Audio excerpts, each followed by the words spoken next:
You've spent your entire life putting your children first. From the moment they took their first steps to the day they built lives of their own, you were there, guiding, sacrificing, and showing up in all the invisible ways only a parent understands. You worked late, skipped vacations, worried about their future more than your own, and held your tongue even when their words stung. But lately, something feels different. There's a silence that wasn't there before. They don't ask for your advice anymore. They brush off your opinions. And sometimes, when you speak, they barely look up. You're not imagining it. Something has changed. And it hurts in a way that's hard to describe. You've given them everything, but now you feel like an afterthought in your own family. Why does the silence hurt more than words ever did? Comment. I felt that too, if you've ever swallowed your feelings just to keep the peace. I've worked with older adults for over 10 years, and this moment, the shift in the dynamic between parent and child, is one of the most painful, most confusing transitions we go through as we age. It happens quietly.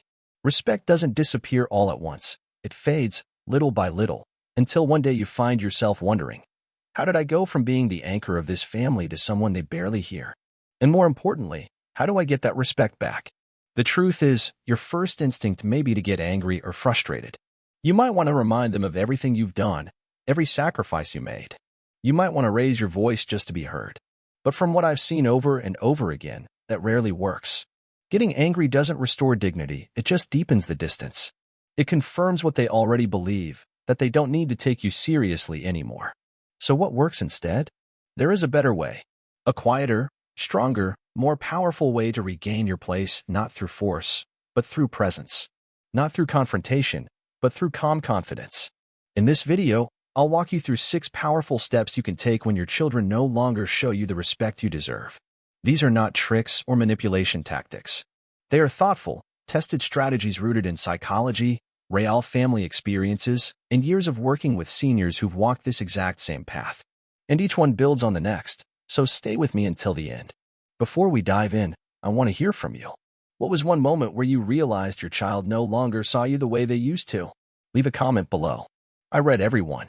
Your story matters more than you know.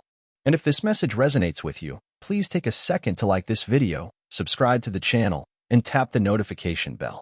It helps us keep creating content that supports and empowers people just like you. Now, let's begin.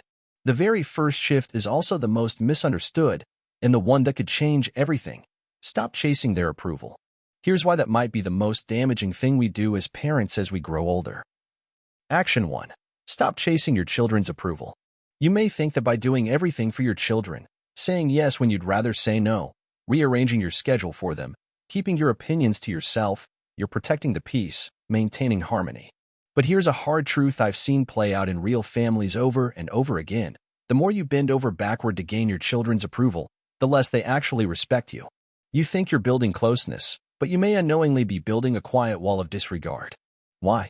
Because when you constantly prioritize their needs over your own, you teach them, subtly, but powerfully, that your time, your voice, your boundaries don't really matter.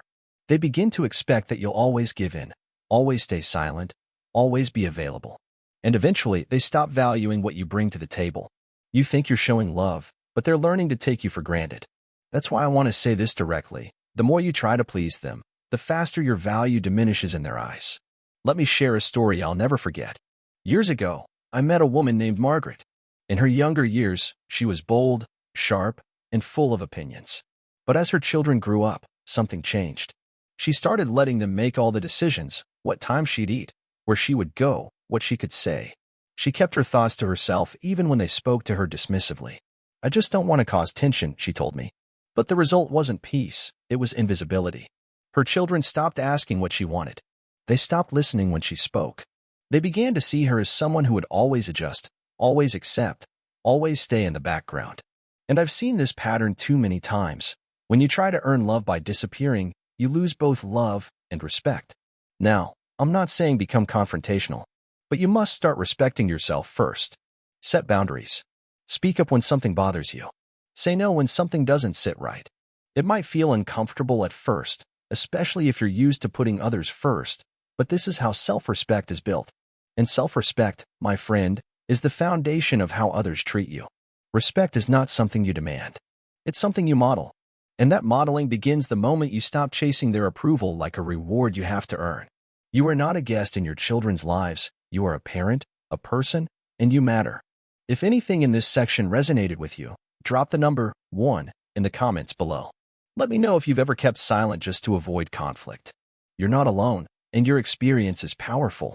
And now that we've laid this foundation, let's take it a step deeper.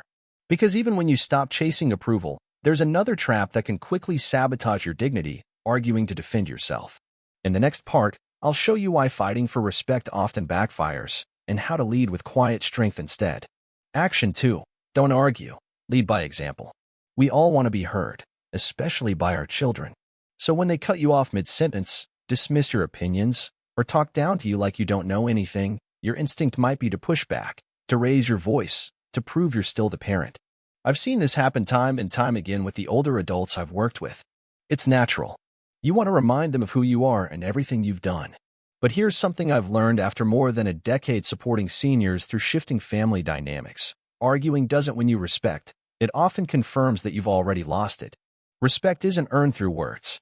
It's earned through presence, through the way you carry yourself, through the calm strength you show when others test your boundaries. You see, when you meet disrespect with anger, all they see is emotion. And the more emotional you become, the less seriously they take you. They feel in control. That's not fair. I know. But it's real. I once worked with a man named Frank, a retired teacher, wise and well-spoken, who once commanded respect from entire classrooms of teenagers. But at home, his adult children spoke over him, ignored his advice, and even made jokes at his expense. He tried to assert himself, he argued, lectured, even shouted once. But instead of changing their behavior, it seemed to make it worse. Then one day, Frank made a decision. He stopped trying to win. He stopped chasing respect through correction. Instead, he listened deeply. He waited for his moment, and when he did speak, it was clear, calm, and confident. He no longer reacted, he responded. He stopped needing their validation, and in that stillness, something remarkable happened. They started paying attention again. They leaned in. They noticed his strength not in his volume, but in his stillness. And that's the shift I want you to embrace. You don't need to fight to be respected. You need to embody the kind of person who commands it. Let your dignity do the talking. Speak with patience, even when they don't. Choose your moments wisely. Don't try to win every argument. Win their attention with your grounded presence. If you've ever found yourself in a shouting match that left you drained and defeated, drop the number 2 in the comments below. I want to know if you've been there, because so many others have too. And if this message is giving you clarity, please take a second to like this video and subscribe. These small actions help keep this channel going so we can continue supporting each other through this stage of life. Now, once you've stopped chasing approval and you've stepped away from emotional battles, there's something even deeper to address. Because underneath our reactions is something more fragile, our emotional need to feel needed. And when that dependence creeps in, it can quietly steal away your power. In the next section, I'll show you how to reclaim your emotional strength by letting go of the need to be everything to them and becoming everything to yourself. Action 3. Withdraw your emotional dependence. One of the hardest truths I've learned after working with seniors for over a decade is this. The more emotionally dependent you are on your children, the more likely they are to pull away. That may sound cold, but it's a pattern I've seen too many times to ignore. Parents who give everything time, energy, heart, often reach a stage in life where they need their children not just to visit, but to validate, to call, to show appreciation. And when that doesn't happen, the hurt runs deep. But here's something few people will tell you.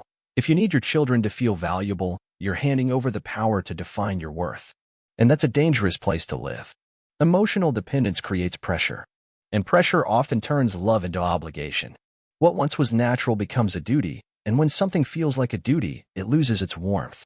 I remember a woman I once met named Helen, a devoted mother, warm-hearted and generous. When her kids moved away and got busy with their lives, she found herself waiting by the phone, hoping. And when the calls didn't come, she called them again and again. She told them how much she missed them. She reminded them to visit. But instead of bringing them closer, it pushed them further. They started seeing her not as a mother to connect with, but as a chore to manage. And I've seen this story repeat across cultures, backgrounds, and families. You chase love, it runs. You chase presence, it disappears. But one day, Helen made a choice. She stopped calling first. She stopped dropping subtle guilt. She joined a walking group, picked up painting, started spending afternoons at the community center. She began rebuilding a life that didn't orbit around her children, and something shifted. Her kids began to call. They asked about her hobbies. They admired her energy, not because she demanded their attention, but because she no longer needed it to be whole. That's what emotional independence does. It transforms how others see you. When you stop relying on someone else to feel important, you send a powerful signal: I am enough on my own. And that energy draws people back, not out of guilt, but out of genuine respect. If you've ever waited for a phone call that never came, or felt your heart sink every time they canceled plans, comment the number 3 below. This is one of the quietest pains older adults carry, and it deserves to be spoken aloud. And if this moment of reflection resonated with you, please like the video and consider subscribing. We're building a space here for real conversations that matter. Now, once you've taken back your emotional balance, there's another critical step. Because even if your heart is steady, your home must have structure. If you let your children speak to you in ways that feel wrong, dismiss your time, or treat you like an afterthought, they'll keep doing it, not because they're cruel, but because you haven't taught them otherwise. In the next section, we'll explore why setting and enforcing boundaries isn't a punishment. It's a deep act of self-respect. Action 4. Set boundaries and enforce them. One of the most overlooked reasons older adults lose their children's respect isn't cruelty, it's habit. Over the years, without realizing it, we train people how to treat us. And here's the uncomfortable truth I've seen again and again in my work with families. Your children treat you the way you allow them to. If you let them interrupt you, they will. If you let them talk down to you or ignore your time and needs, they'll keep doing it, not because they don't love you, but because they've learned it's acceptable. You see, people, especially family, don't respond to what you say you want. They respond to what you tolerate. I remember working with Robert, a retired business owner in his 70s who ran his company with confidence and clarity. But at home, it was a different story. His adult children would talk over him during dinner, mock his preferences, and make decisions about his time without ever asking. He told me, it's just not worth the fight. But here's the problem. Every time he stayed silent, he sent a signal: what you're doing is okay. And over time, that silence chipped away at his identity. Until one day, Robert had enough. The next time his son interrupted, he calmly said, "You can speak when you're ready to listen." When his daughter dismissed his opinion, he replied, "You don't have to agree, but I expect respect." And when they crossed the line repeatedly, he let them know, "If you continue treating me this way, I'll be stepping back until we can interact with mutual respect." It wasn't dramatic. It wasn't angry. It was clear, calm, and firm. And guess what? At first, they resisted. They pushed back. But eventually, they adjusted. They began listening. Because they saw that Robert wasn't just their father, he was a man who valued himself enough to protect his space. That's the power of boundaries. They don't break relationships, they shape them. And they teach people where love ends and self-respect begins. If you've ever stayed quiet just to avoid confrontation, or allowed behaviors that left you feeling small, comment for below.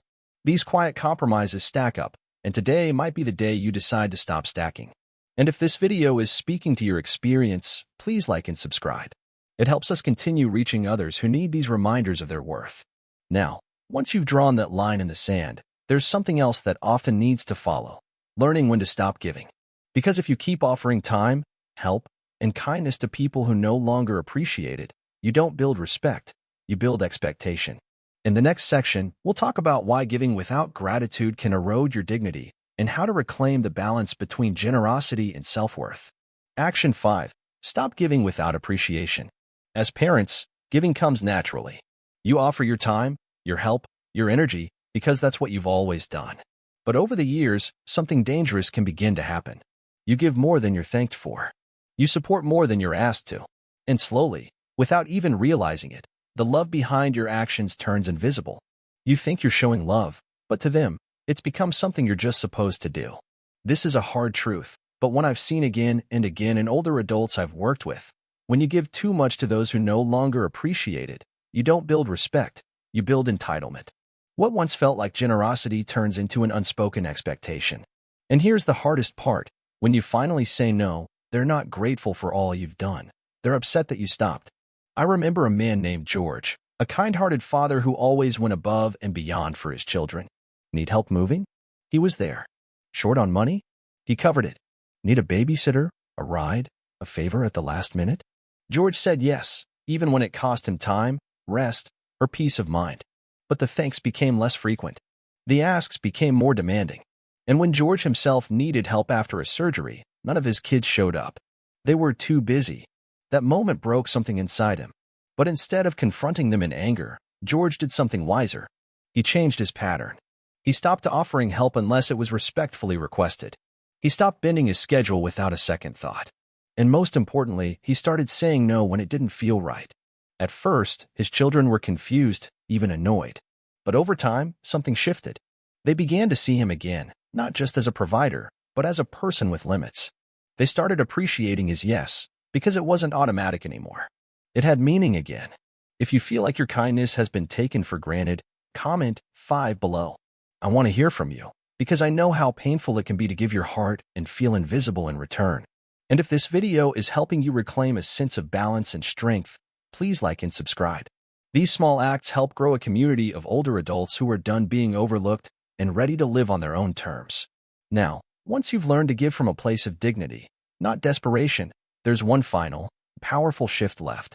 Because even after you've set boundaries, stopped chasing approval, and reclaimed your emotional independence, there's still one trap that quietly robs you of your children's respect, living your entire life around them. In the final section, we'll explore why building a life outside your children's shadow may be the most liberating and empowering move you'll ever make. Action 6. Build a life outside of your children. As we get older, it's natural to pour ourselves into our children. After all, for decades, they were our world. But here's something I've learned after more than 10 years working with older adults. Just because you're no longer living for your children doesn't mean you're truly living for yourself. And that quiet realization can be life-changing. You wake up, do your chores, wait for their call, adjust your plans if they visit, and silently hope they'll need you again.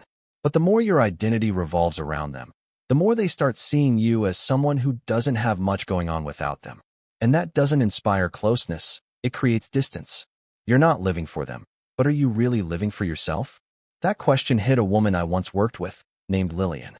She was in her early 70s, widowed, and had spent the last decade focusing solely on her adult children's lives. She called every day, offered advice that wasn't always welcome, and often rearranged her time hoping to catch a few precious moments with them. But instead of feeling closer, she felt invisible. They answered less. They stayed shorter. She felt like a guest in their world. One day, during our conversation, I gently asked, "What's one thing you used to love before everything revolved around your kids?" She paused, teared up, and whispered, "I used to paint." That week, Lillian bought a set of watercolor brushes. She joined a local class. She started going to the library again. She reached out to old friends. She didn't stop loving her children. She simply stopped waiting around to be loved back on their schedule. And a beautiful thing happened. Her energy changed. She became brighter, more confident, more fulfilled. And her children? They noticed. They called to ask about her new projects. They visited, not out of guilt, but curiosity. Because now she wasn't just their mom. She was a whole, joyful, engaged person again. And people, no matter their age, are drawn to those who live fully. If you've ever felt like you've been putting your life on hold for someone else's timeline, comment 6 below. Share one thing you'd love to start doing again, just for you. And if this part of the video touched your heart, give it a like and don't forget to subscribe. Your presence here helps us reach others who need this exact reminder, that it's never too late to rebuild a life that excites you. Now, if you've followed along through all 6 steps, reclaiming your voice, your boundaries, your energy, and your joy, then you've already begun something powerful. But before we wrap up, let's pull everything together. Because respect doesn't return just because you want it. It returns when you quietly, firmly, and fully step back into the truth of who you are. In our final thoughts, I'll show you how these actions don't just reshape your relationship with your children. They redefine your entire sense of self-worth. If you've made it this far, let me tell you something from the heart. You've already done something extraordinary. You've taken a step most people never take. You've reflected, really reflected, on how you're being treated and how you want to live the next chapter of your life. And now, let's bring it all together. Respect isn't something we beg for. It's not something we demand with frustration or guilt. Respect is inspired, quietly, steadily, by how we live, how we carry ourselves, and what we allow. You stop chasing your children's approval because the less you need it, the more freely it comes. You stop arguing because your calm presence speaks louder than raised voices ever could. You withdraw emotional dependence, and in doing so, reclaim the power to define your own worth. You set boundaries, not as a punishment, but as a declaration. I matter too. You stop giving without appreciation because your kindness should never be treated as currency. It's a gift, not a guarantee. And finally, you build a life outside of your children, not to distance yourself, but to rediscover the vibrant, full person you've always been beneath the role of mom or dad. These 6 actions aren't about changing your children. They're about changing the energy you bring into every interaction. When that energy shifts from needy to steady, from silent to grounded, from reactive to wise, people feel it. Your children feel it. And little by little, they begin to mirror it. Not because you forced them to respect you, but because you became someone they could no longer overlook. If any part of this journey resonated with you, I would love to hear from you. Drop a comment below and share which action spoke to you the most, or a moment when you realized something needed to change. Your words matter, and your story might just help someone else who's silently struggling. If this video gave you strength, clarity, or even just comfort, please click that like button. It tells YouTube this content matters. Subscribe if you haven't yet, and turn on the bell so you never miss another message like this. This channel is here for you because your experience, your dignity, and your voice are worth honoring every single day. And before I go, let me leave you with this. You are not here to prove your worth to anyone, not even your children. You are here to live fully, honestly, powerfully. And when you do, something incredible happens. They begin to respect you not because you ask for it, but because you quietly embody it. Thank you for spending this time with me. I'm honored to be part of your journey. Until next time, stay strong, stay kind, and most of all, stay true to yourself.